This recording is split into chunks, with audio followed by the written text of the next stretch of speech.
Let's turn now to healthcare. Among the worst performing sectors today and this week, the biotech space under significant pressure as well. CNBC health and pharmaceutical reporter Angelica Peebles joins us here on set to discuss some of these movers. And we do want to start with some of the biggest that pulled the sector lower today, especially. Yeah, so Sanofi is the biggest laggard today. Their stock was down almost 20%, shaving off about $24 billion in their market value. And that comes after the company announced this pretty big pivot.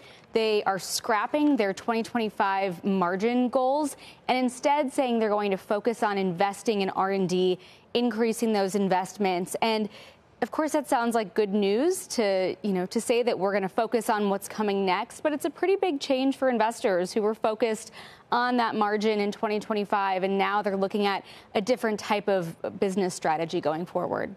What does that mean for a company to say, hey, we were planning on saving on costs, in this space, and then to say, actually, no, we're not going to do that. We're going to invest. Is it because we see competition coming that's going to strategically put us in a bad spot if we don't do that right now? Because I think a lot of companies are sort of in the position where, hey, investors want to see profits, so we're going to show them profits. And that's what makes this kind of a pivot surprising to me. And it's interesting. So Sanofi is talking about how they think that they are in a position of strength right now. They're in a different situation than a lot of their other pharmaceutical peers, saying that they don't have these big patent losses coming up this decade. And that's what makes this the right time to invest, because they're in a position of strength. But still, it is a pretty big pivot. And so to come and do this, I think is a little bit jarring for investors. They're saying, look, we'll come back in December. We have this investor day and we'll show you what's in our pipeline. But still, investors clearly surprised today. Yeah. On the other hand, Dexcom outperforming on earnings as well. What's going on there? Yeah, so Dexcom is saying that things are looking better than people expected.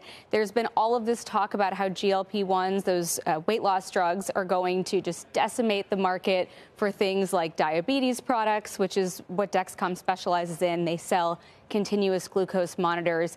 And Dexcom is saying, look, we're actually doing okay. They beat on the top and the bottom line. They raised their revenue guidance for the year, and they announced a $500 million buyback program. And so they're saying that that trend is not materializing yet, that it actually could be a help to their business. And so that's why you're seeing their stock up so much today.